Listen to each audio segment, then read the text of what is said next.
Hello there. I'm Anas Fayaz, and I'm here to paraphrase to you an essay I wrote in a fit of rage, spurred by rather unseeming comments, as it were. And though it is spurred by rage, I tried to um, come off in it as not quite positive, but more appreciative to the human race. Its name is God and Ungod. It's divided into two parts, of which the first is called atheism and fanaticism, in which I try to equate the two, or rather relate the two, of how similar the ideas of atheism and the ideas of a religious fanatic. Also, I do clarify that by atheism I do not mean a large sect of people. I just mean the people who are atheist for the sake of being atheist. Do not come. I will. I will make myself clear in the essay itself. So this was the preface, and let's get started. Part one: atheism and fanaticism. I hope I'm pronouncing that right. In our world, a world most plagued by the capitalistic dream, there's a blurred line between consumption and appreciation. Consumption doesn't equate understanding, neither is it a point of privilege. Reading is not a ticket to brag rights.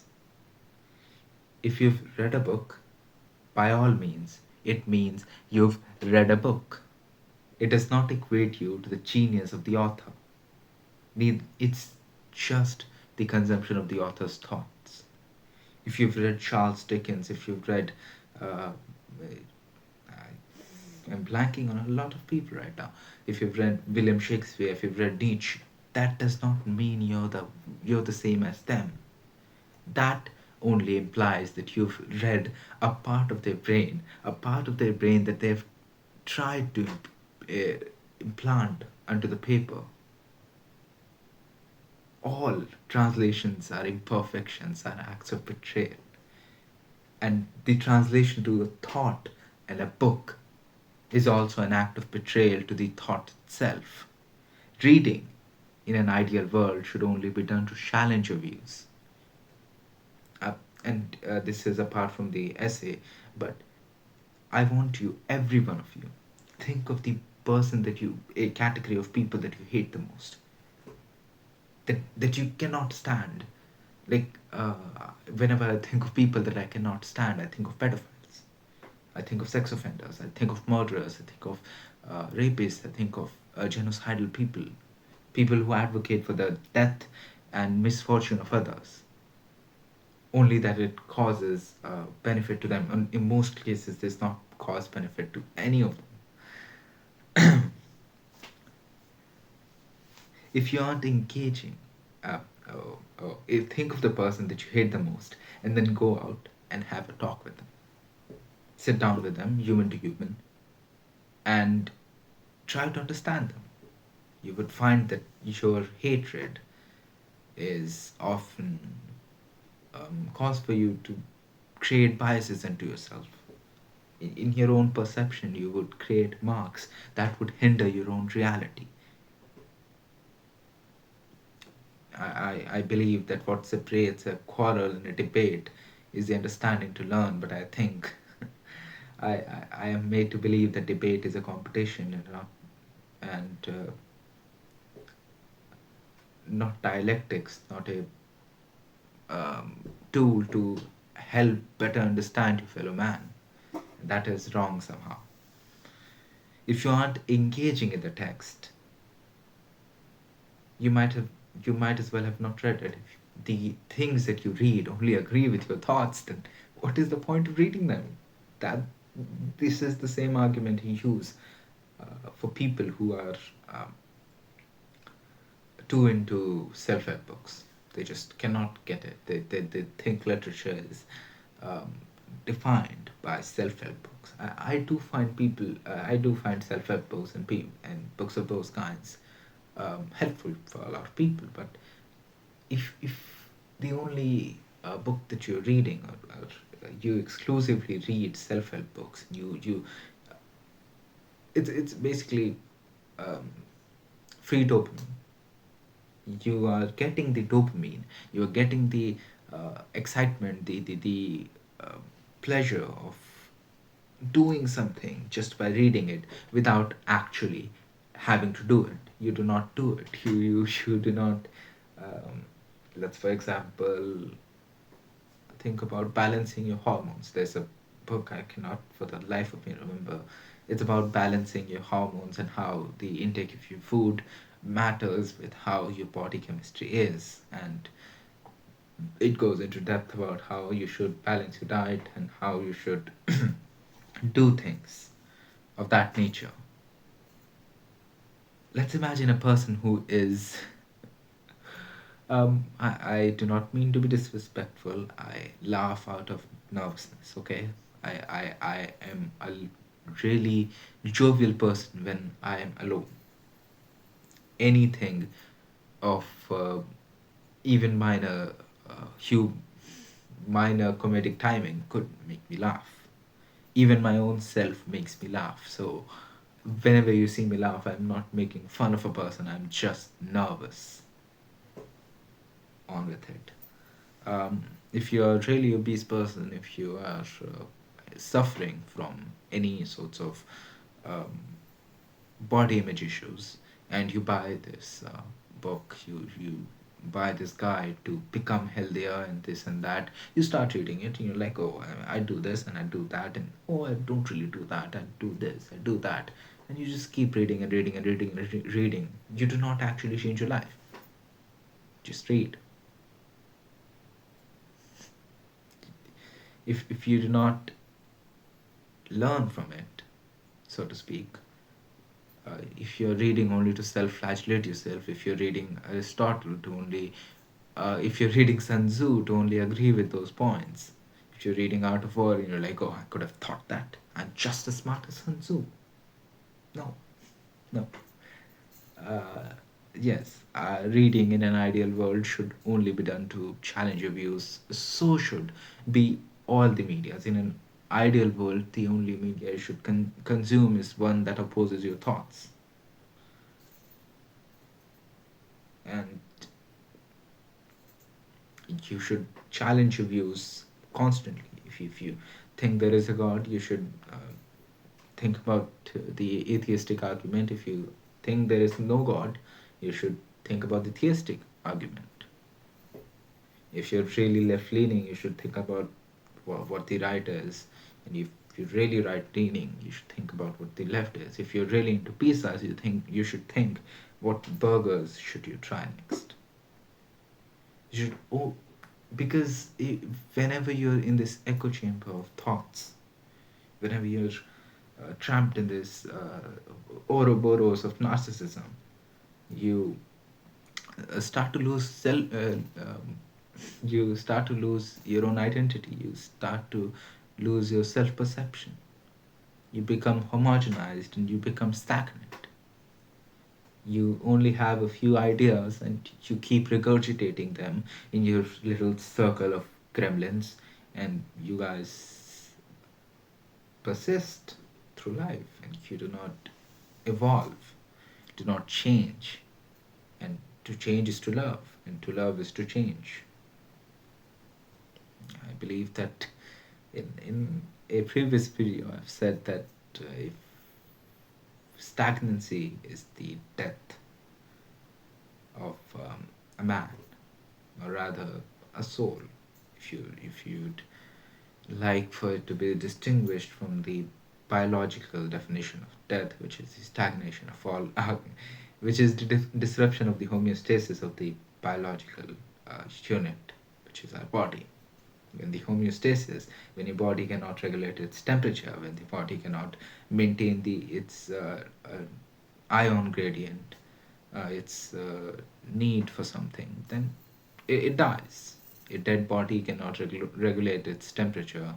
A dead body cannot regulate how much ions are in and out of the nucleus membranes because it is dead. it cannot it cannot maintain a homeostasis, uh, an equilibrium of biological processes. Anyways, if you're not engaging in the text you are reading, if you're not engaging in the text you're reading, then you might as well have not read the texts. You might as well have kept in the pigeonholes, in the alpha circle jerks that you guys keep. You might as well have been there, as opposed to just reading. That's just wasting your time at this point in time. Highlighting a book makes no sense to me either. To mutilate the flow of the prose curated to you by the author themselves, to cleave it into small digestible pieces to dole out to the masses, to put onto t-shirts and merch, makes no sense to me. It's static at this point in time. If you see a White Knight quote, the trial quote, or a William Shakespeare quote, if you have not memorized it, you need little notes for it. I don't think you have the passion to follow literature. And I do not keep it by memory either. I am a terrible, I am a person who does not remember, but I think highlighting a book and to specifically cut it into digestible little quotes takes away from the author without any struggle from the author, with which they have arrived to the conclusion. If you cut out, it's. I am a science student. I am aspiring for the NEET exam, and so I keep making these parallels to science and sciencey stuff. But think of physics.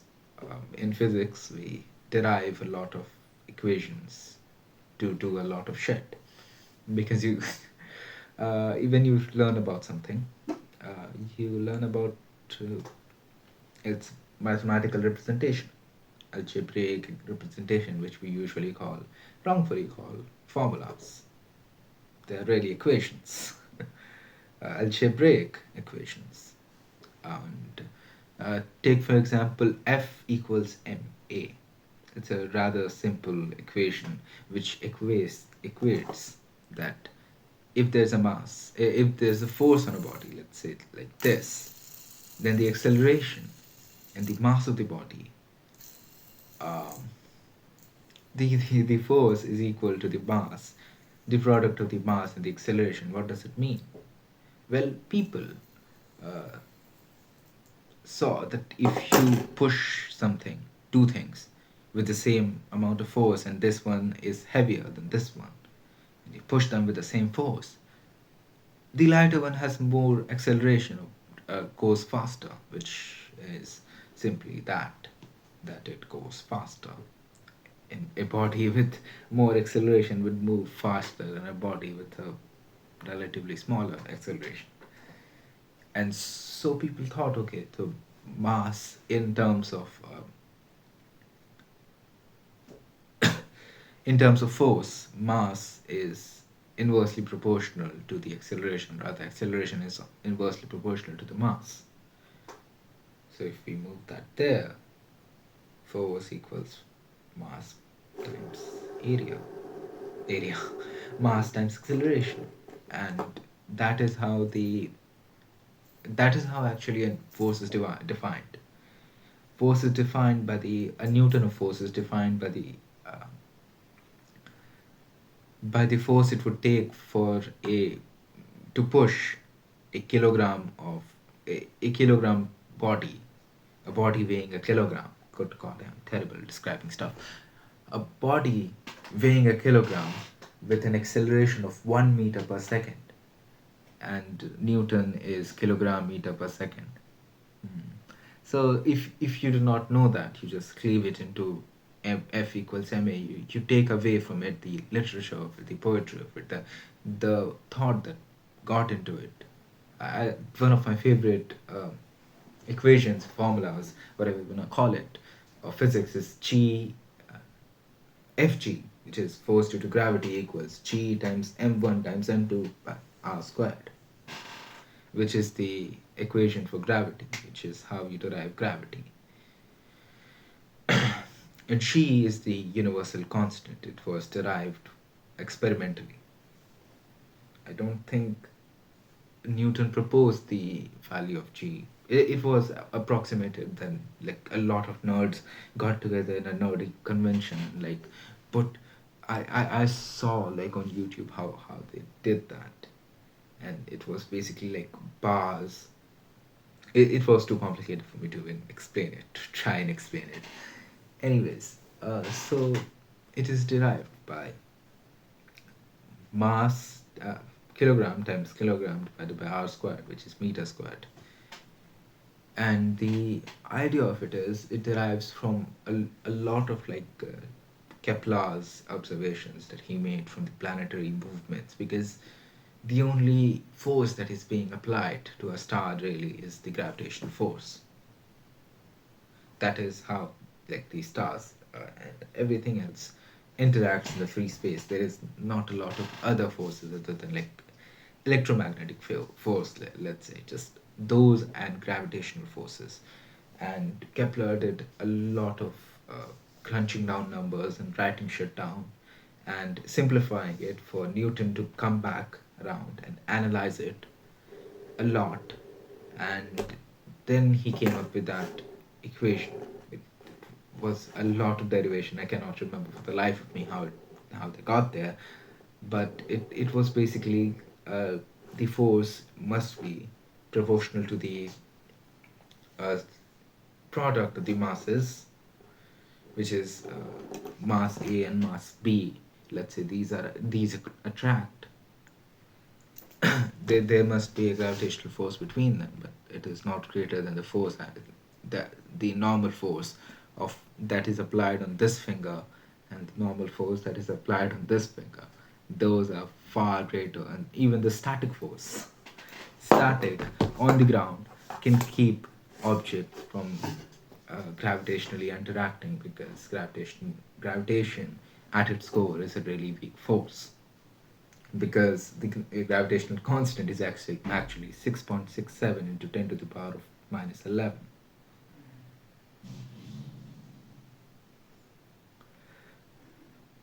which is a really small, and when you divide it by r squared,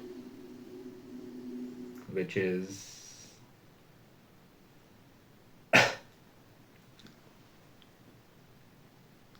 um, great distances from spaces, it becomes a really small number.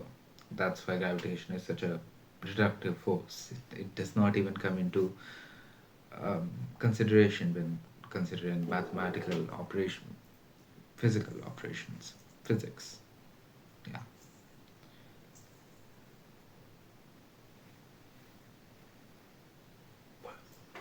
And the logic for the r squared is that, well, if you keep these two apart, then these are going to interact less than if you keep them closer. That is how G m1 m2 r squared was derived.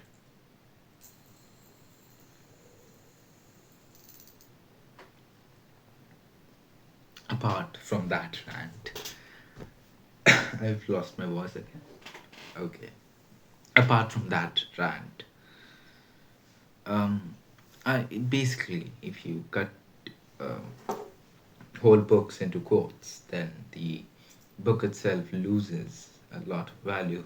Trust me, if the author thought any word, or the editor thought any word was unnecessary to the themes of the book, then they would have cut it out. The whole book is there because it's meant to be read entirely abridged. It bastardizes the dialectic and blinds people into the same sheep herd of thought. I hate how book talk and Instagram reels, the whole crowd has turned this centuries of literary culture into quirky personality. I think people should participate in it. I am no gatekeeper. I would be kept at the gate if there were gatekeepers, for obvious reasons. But, but, but, I am a critique. I am a hater at heart.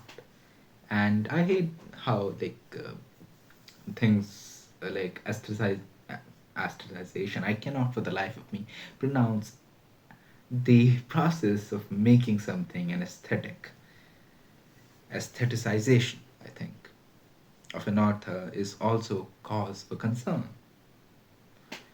They are not perfect men. They never were, these people. They were terrible people, for the matter of fact. For the lives of good men are often boring, and terrible minds are interesting. Take, for example, how somebody. I wanted to make a whole video about this, but I saw someone pointing out that House is transphobic. Hmm. Hmm. What else is House known to be? A misogynist, a racist, homophobe, xenophobe, xenophobe. He is a terrible person. That is the point of the show. Did you watch the show? Hmm? Oh, this terrible person is a terrible person. No one is. For the matter of fact, I don't think even Hugh Laurie is sympathizing with House here. Anyways, Nietzsche wrote about the greatness of morality. Do you think he would have you worship him? It all comes down to the same argument. It is of separating art from the artist. Well, it is also nuanced in that you cannot divorce an art from an artist. Whenever you're looking at an art, you must consider the artist because that is how the art came to be, that is the medium. If you do not, then you would lose a lot of ground as to make sense of that poem because um, John Berryman, uh, John Berryman, wrote a poem. It was called the Ball Poem. It was in our syllabus last year, and there in the Ball Poem, the message, uh, the last few lines is about. Okay, let's take it from the top. John Berryman wrote a ball poem. Wrote a ball poem. Wrote a poem called the Ball Poem. It was about it was about the innocence of the youth.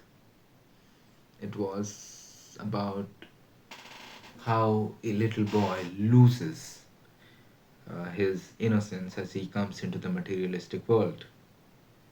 It represented the ball, a precious toy to the boy, something that he holds dear, going away, washing into the harbor.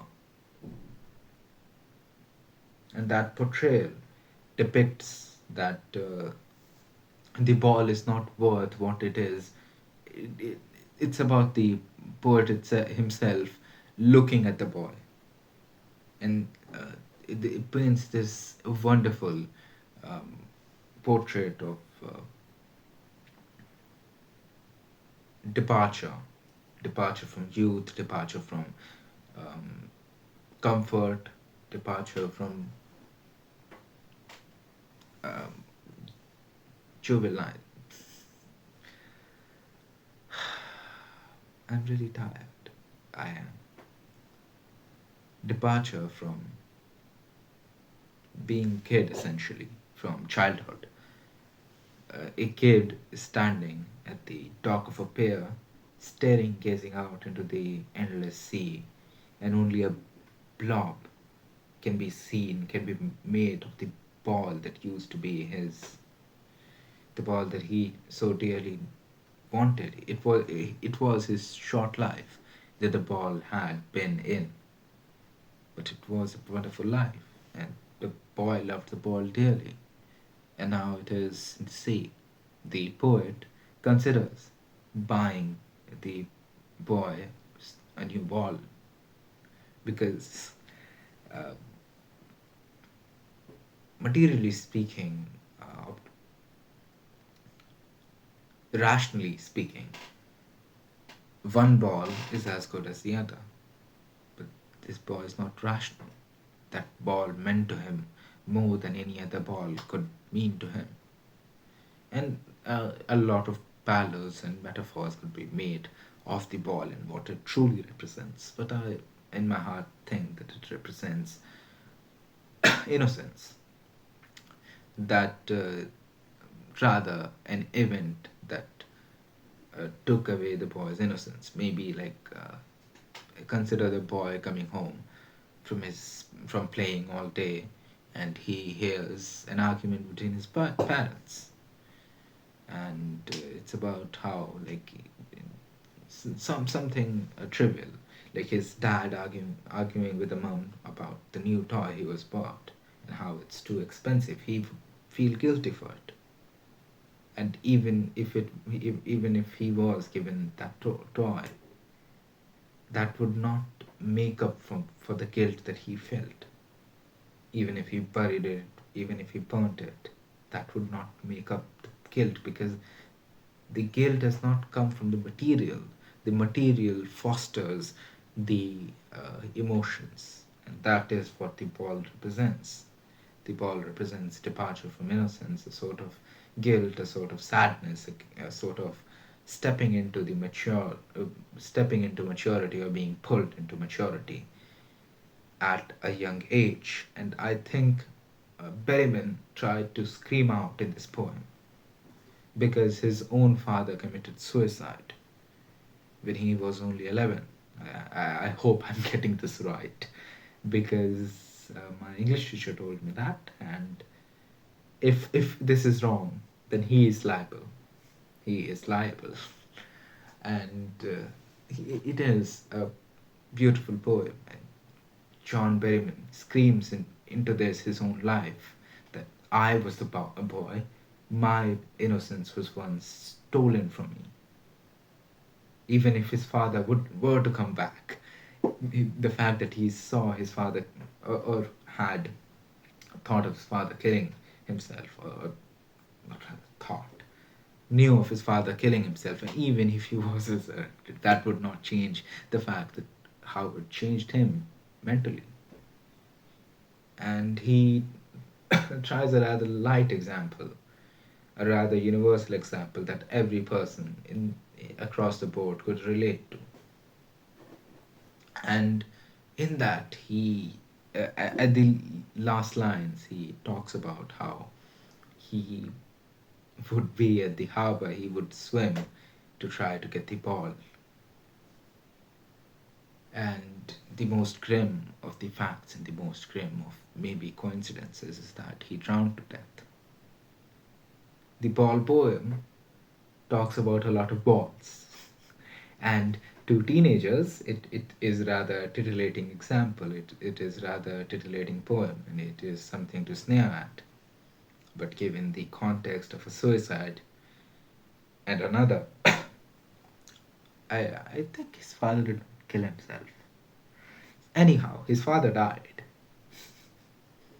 I should not be laughing at that. His father died, and he died too. A death and a suicide. It becomes something other than innocence, which is I think, which is, Berryman must be laughing in hell or heaven, or in the state of non-existenceness, because he took away our balls, our metaphorical innocence. Moving on, you cannot divorce an art and an artist. You can, however.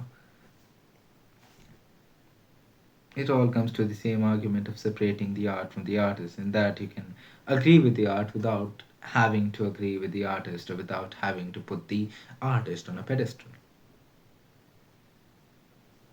Freud was a revolutionary in psychiatry. He was also a fetishist of incest and addicted to morphine.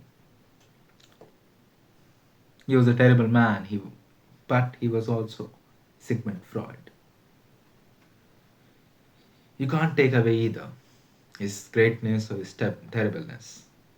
And that's the issue of the general populace. They want marbled Adonises, untouched by greed or temptation or sin. And some idols of popular culture propagate their image as the same, especially the Eastern societies. Think J-pop, think K-pop, think the Japanese idol culture. Celebrities are made to apologize for being in a consensual relationship with another adult. And that's the reason why scandals are cause for excitement in these circles. It is the it is the immediate humanization and by extent descent into sin of previously thought idols. By no means do I think a criminal should have influence. That's why I'm a huge proponent of cancel culture. But cancel culture does not hold a lot of value, a lot of influence outside the entertainment culture, and it is diminishing there still. Only a weak mind should find it problematic to watch something or engaging in something made by a terrible person.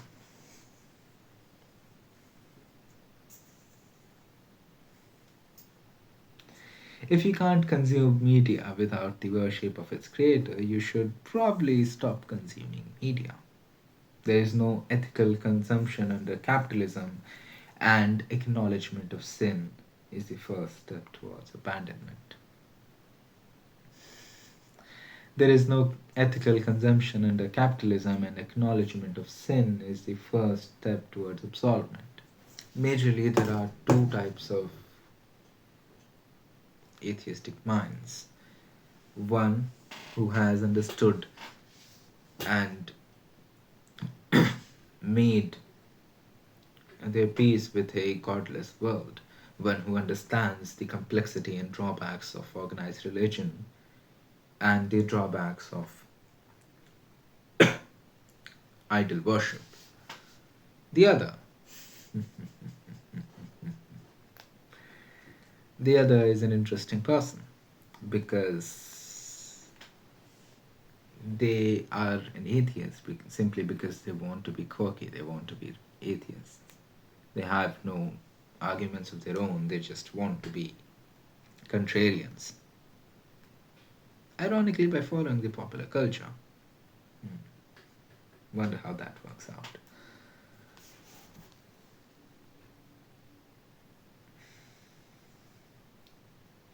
I call these atheists religiously atheists or religious atheists, which is a really good oxymoron that I threw together.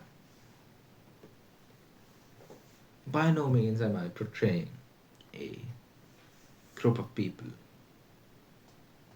in a single category. But I am trying to portray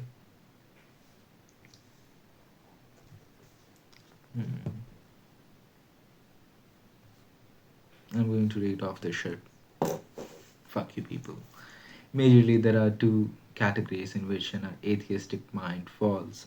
One way where he has understood the complexity and drawbacks of organized religion and downfall of idol worship, and the other engages in atheism to elevate his status as a contrarian, ironically by following the popular culture. I call these atheists religiously atheists. By no means am I trying to portray the thoughts and opinions of a large group of people as a monolithic entity. But I find the religious type of atheists as eerily similar to religious fanatics, Only the former worships nothing but itself. This brand of atheism is enraged at the mention of religion. It takes the existence of a god as personal offense, as religious fanatics take non existence of a god as personal offense. They both are influenced by external factors. A fanatic is not born in vacuum. There must be something, some hatred, some deceit, some manipulation, or a mix of all three that turns him into a fanatic. Similar is the case for the religious atheist. With the advent of sites like Reddit and Twitter, these religious atheists found home for their hatred, with such thought-provoking arguments as, if God exists, why evil? If God exists, why doesn't he show up? I've never met God, hence no God.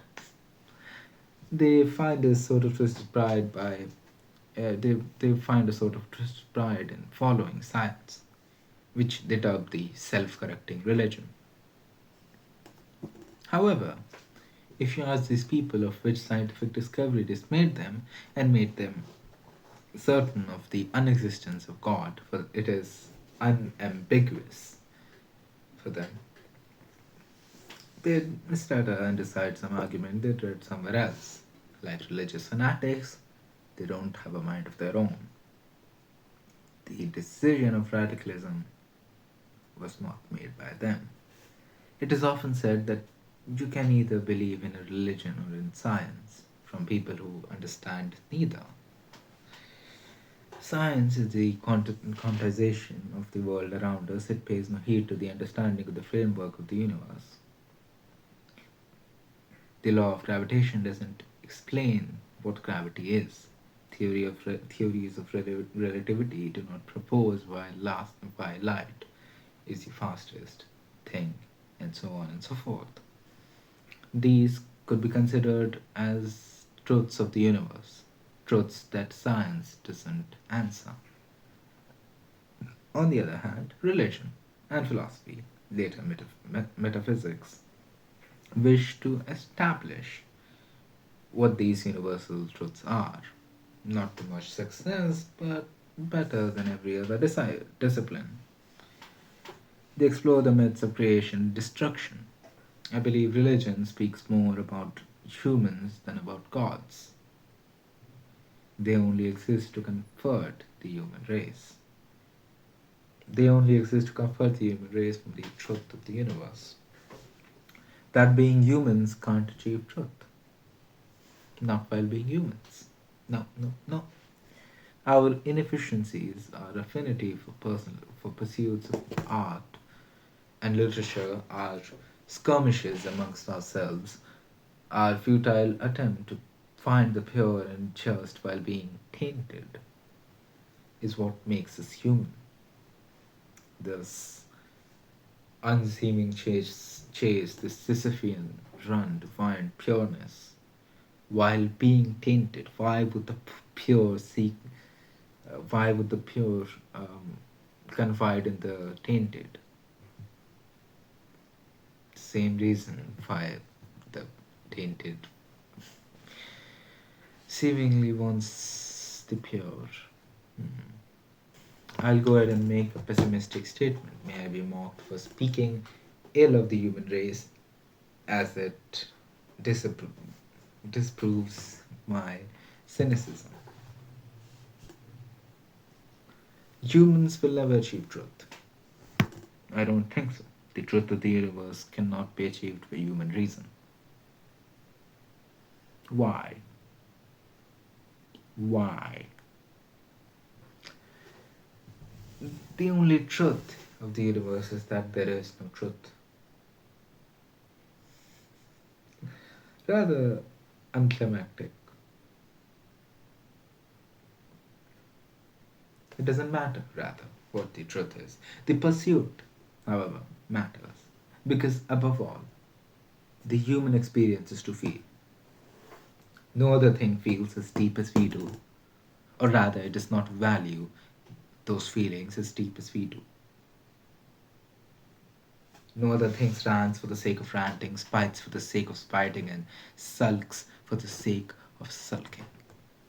In that regard alone, we are different from our biological contemporaries. Hence, science needs religion, not to praise God, but to praise humanity.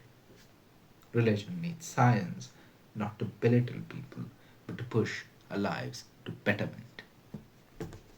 Part 2, God and Ungod. Rather, beyond God and Ungod. Religion and God are both complex topics for discussion for those who are willing to discuss and engage. Calling them fictitious or false or wrong without having the mental capacity to engage in a respectful dialogue is as childish as fanatics claiming the people are going to burn in hell for living the way that they do. They are both misled, one for a god and the other for an ungod. From henceforth, I'll be referring to religious atheists as simply atheists, for convenience's sake. But do read those sentences with the context of the previous part. I will also be referring to religious fanatics as religious people. Religious folks and atheists both sneer at agnostics, calling them indecisive and ignorant because they've yet to embrace either God or ungod. They are uncertain whether their universe by was created by a creator or it was spawned from nothing. How openness is bashed as ignorance is beyond me. I don't think any of us have any proof for these arguments. One is an overly optimistic argument, the other is an overly pessimistic argument. One demands us to suspend our belief that a creator has blessed us with existence, and the other, and the other demands us to dismiss any sign of implicitness in our creation. In both circumstances, we are special. We are either the utmost of biological evolution or sculpted in the image of God. These arguments make sense when you take into account the Creator. Oh, who other than the audacious human could make themselves the center of attention? Why can't God exist and we are just a side product? Maybe they really wanted to make pandas. Why can't human reason be not enough for the conception of universe? All pursuits to universal truths are human attempts. Please keep that in mind. I mean the whole idea of a biological uh, I mean the whole idea of a biological supremacy that we are different than the things around us is man-made.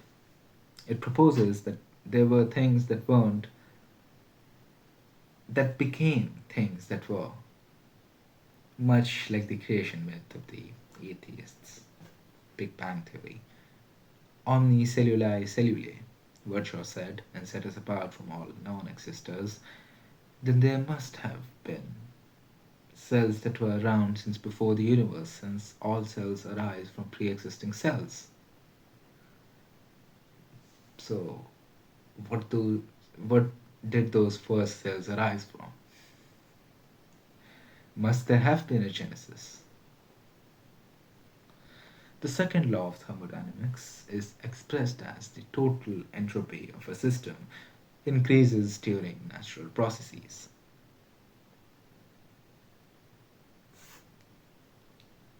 It implies that a universe, a system, as it progresses, goes from a low entropy system to a higher entropy system. That being more chaos, less chaos to more chaos. This forms the arrow of time for most events. Time passes as entropy increases. Entropy can be simplified as chaos. In a sense, the chaos of a system increases during natural processes, meaning the end of time will will be when said chaos is maximum. This is called the heat death of the universe. Conversely, there was a time where the chaos was minimum, that is, seconds before Big Bang. Those are the destruction and creation myth of atheism. A nice bow on the whole thing. We come from nothing and we end towards nothing. And for anyone jumping with broken glasses and a raised finger, these are not proven hypotheses. These are the most plausible hypotheses. That is the point of a hypothesis, is that it cannot be proven. Contrived from human reason, which means nothing of the universe, which means nothing in the universe isn't as the same as is our surrounding, which means nothing to anyone that is not human. I believe you understand the problem, my dear viewer. Humans looking for unhuman truths, contrived of their own inferiority. It is a grand dream. It is a futile dream.